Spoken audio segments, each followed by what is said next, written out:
Hello hi everyone, मैं आपका international coach captain Amrish Kumar Adana. 18 Asian game gold medalist in 800 meter, qualify for Olympic Tokyo 2021, 3000 meter steeple chess.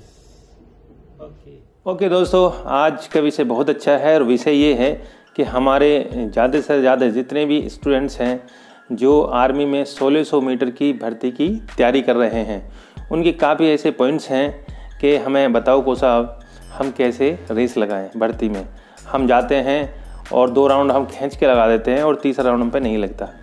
कुछ का कहना ये होता है कि हम 3 राउंड तो लगा लेते हैं लेकिन चौथा राउंड हमसे नहीं लगता। तो उसके बारे में कुछ बताओ कि हम किस तरह से और कैसे रेस लगाएं। अगर हमें 440 की रेस लगानी है तो किस तरह से हमें उस रेस को ले जाना चाहिए। हम 450 की लगाते हैं, उसे हम किस तरह से ले जाना चाहिए। इस तरह की आपके क्वेश्चन थे जो आज हम आपको तरीके से बताएंगे और आपकी समझ में आएगा। लेकिन साथ ही मैं निवेदन करूंगा कि जब आप वीडियो देखते हैं इसको शुरू से लेके लास्ट तक देखें, तभी आपकी पूरी समझ में आएगा। अन्यथा आप जब स्टार्ट करते हैं और बीच से काटते रहते हैं तो आपकी समझ में नहीं आता। तो इसलिए आप पूछते हैं कि हम रेस कैसे लगाएं, और वो पूरी अगर आप देखेंगे तो आपकी रेस भी अच्छी लगेगी। अब लगने कैसे रेस लगेगी, रेस शुरू होती कहाँ से है, विषय ये है। जब आप भर्ती के लिए जाते हैं तो रेस आपकी तभी शुरू हो जाती है। भर्ती के लिए जब जाते हैं, आपने ट्रेन पकड़ी या बाई एयर आप शुरू हुए और जहाँ भी आपकी भर्ती है किसी भी सेंटर में आप पहुँचते हैं, और जब पहुँचते हैं वहाँ से आपकी सेकंड फेज शुरू होता है उस रेस का। अब डिपेंड करता है कि उस ड्यूरेशन में हम 2 दिन पहले पहुंचते हैं या 1 दिन पहले पहुंचते हैं, वो भी आपके ऊपर डिपेंड करता है।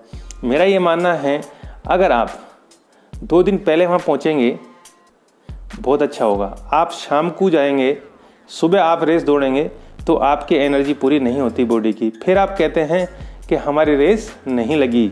तो ये है नंबर 1 पॉइंट। जाने से भर्ती से पहले आप विचार करें आपको किस दिन टाइम पे जाना है। जब आप भर्ती में जाते हैं तो मेरे विचार से आपको 2 दिन पहले जाना चाहिए। आप 2 दिन पहले जाना है। अगर आप पैसे खर्च कर रहे हैं, आप खर्च तो हो ही रहा है, अगर आप 2 दिन पहले जाएंगे, 1 दिन आप रिलैक्स करेंगे। मैं नहीं कहता कि 1 हफ्ते पहले जाओ, क्योंकि कई बच्चों की ऐसी है कैपेसिटी होती है या नहीं होती है। मैंने ऐसे बच्चे भी देखे हैं जो भर्ती में जाते हैं, बेचारे रोड पर सोते हैं। जब रोड पर सोते हैं और सुबह रेस दौड़ते हैं तो हो सकता है रेस लग जाए, अच्छी बात है, लेकिन कई बार नहीं लगती और भर्ती में रह जाते हैं। जब रोड पे रहते हैं तो खाना भी उसी टाइप का खाते हैं, जैसे रोड पे पूरी होती हैं, उनमें गर्दा बहुत होता है, उनको खा लेते हैं, पेट खराब हो जाता है, फिर रेस कैसे लगेगी। ये छोटी छोटी बातें हैं जो आपके बहुत ही काम की हैं। इसी तरह से जहाँ पे भी आप रहें, साफ़ सुथरी जगह रहें, अच्छी जगह पर रहें। क्योंकि आप याद रखें, आप किसी की 1 साल की मेहनत है, कोई 6 महीने से ट्रेनिंग कर रहा है, कोई 3 महीने से ट्रेनिंग कर रहा है, आपके वो 2 दिन भर्ती के, और भर्ती का लास्ट वो दिन केवल 4.5 मिनट या 5 मिनट में आपकी लाइफ बदली कर सकता है। आपको ये सोचना होगा कि हम भर्ती लगाने से पहले 2-3 दिन पहले जाएं, आराम से रिलैक्स हों और बॉडी की आपकी रिकवरी हो। जब आपकी रिकवरी हो जाती है, आप देखना महसूस करना, आप जाते हैं तो रुकेंगे, आराम से सोएंगे, जब नींद पूरी होगी आपकी रिकवरी पूरी हो जाएगी और फिर आपको रेस लगाने में आनंद भी आएगा। और जो आप चाहते हैं आप ऐसी रेस लगा सकते हैं। फिर आप ये नहीं कहेंगे कि यार मेरी अच्छी ट्रेनिंग थी, मेरी रेस नहीं लगी। उसका कारण ये है क्योंकि आपकी बॉडी को रिकवरी नहीं मिली, और रिकवरी बहुत ज़रूरी है दोस्तों। जब तक रिकवरी नहीं मिलेगी आपकी रेस कैसे लगेगी। फिर आप रोड पर सोते हैं, मत सोइए। ज़रूरी है, कोई बात नहीं, सबकी जान पहचान कहीं ना कहीं होती है, नहीं भी होती है तो 500-400 रुपये खर्च कर लो, होटल आपको मिल जाता है नज़दीक में। कहीं भी जाएंगे ऑटो की सुविधा है, 150-200 रुपये लग जाएंगे। लेकिन आप 1000-2000 के चक्कर में अपना पूरा ट्रेनिंग प्रोग्राम ख़राब कर देते हैं और आगे आने वाली भर्ती पे छोड़ देते हैं। तो ऐसा ना करें, ये बहुत ही काम की चीज़ है। अगर आप इस पर विचार करेंगे तो आपका परफॉर्मेंस आएगा। अब चलते हैं, अब हम ग्राउंड में पहुँचते हैं। जहाँ पर आप रहते हैं वहाँ से ग्राउंड की तरफ चलते हैं। तो कई बार क्या करते हैं, हम नंगे पैर ही दौड़ के ग्राउंड तक जाते हैं और उस नंगे पैर में कहीं भी या तो पैर में मोच आ जाती है या कंकर घुस जाती हैं। और जब दौड़ने शुरू होते हैं तो वहाँ भी ग्राउंड ऐसा होता कई जगह कि वहाँ भी कंकरीला होता है या कहीं ना कहीं पैर मुछता है, वहाँ भी ये स्थिति आती है। जब आप स्टार्टिंग पॉइंट पे जाते हैं तो अपने आप को अच्छी तरह से लेके जाएं, सुरक्षित जाएं। अब आप ग्राउंड पहुंच जाते हैं। कई लोगों का मानना ये है कि हमें नंगे पैर दौड़ना अच्छा लगता है। एक रेस नंगे पैर में अच्छी लगा सकते हैं, लेकिन रिस्क भी उतना ही बड़ा है। जो साथ वाले हैं वो जूते में हैं, कुछ स्पाइक में भी हैं। अगर आपके पैर पे उन्होंने पैर रख दिया तो आप पे एक ही राउंड लगेगा। तो सेफ्टी बहुत ज़रूरी है। जब आपकी सेफ्टी होगी तो आपकी रेस बहुत अच्छी लगेगी। मैं तो कहूँगा कि आपके पास में एक अच्छा शूज़ होना चाहिए, कंपटीशन शूज़, जिसको आप कंपटीशन शूज़ पहन के दौड़ें और आपका परफॉर्मेंस भी बेस्ट हो तो आप जो सोचते हैं वैसा हो जाएगा। अब आप स्टार्टिंग पॉइंट पे बैठते हैं। जब हम बैठते हैं तो कई बार ऐसा होता है हम एक दूसरे से आगे बढ़ते रहते हैं, एक दूसरे से आगे। हमारी सबकी सोच है कि हम सबसे आगे जाएं, सबसे आगे बैठें तो हमारी रेस अच्छी लगेगी, लेकिन ऐसा नहीं होता है। आप निश्चिंत रहें और कॉन्फिडेंस में रहें कि आपकी ट्रेनिंग बहुत अच्छी है और आप इस रेस को निकालने आए हैं और कोई चांस आपके पास में नहीं है। ये लास्ट मौका है, उसको लास्ट मान के चलें, तब आप रेस निकाल पाएंगे। और आगे पीछे ना सोचें, क्योंकि हर बंदा आगे जाता है।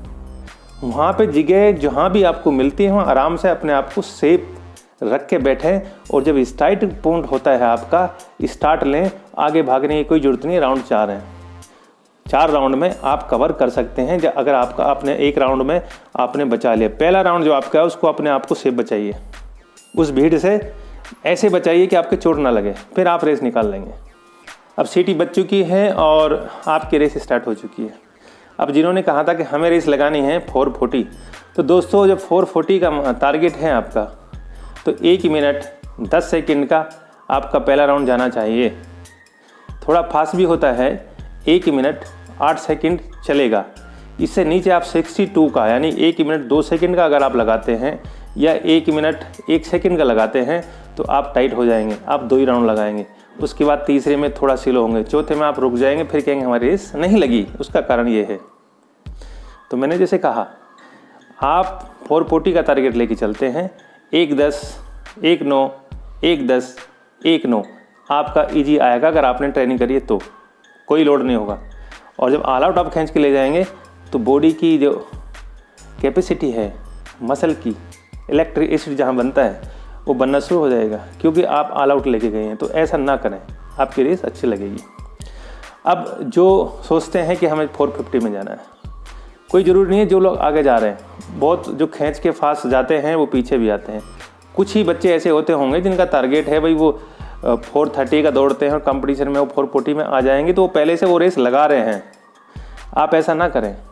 पहला राउंड है 1:12 का, 1 मिनट 12 सेकंड का ले जाओ, 1 मिनट 15 का ले जाओ, फिर 1:12 का ले आए। तो इस तरह से आपका पेस 450 आ जाएगा। ये आपका रेस लगाने का तरीका है।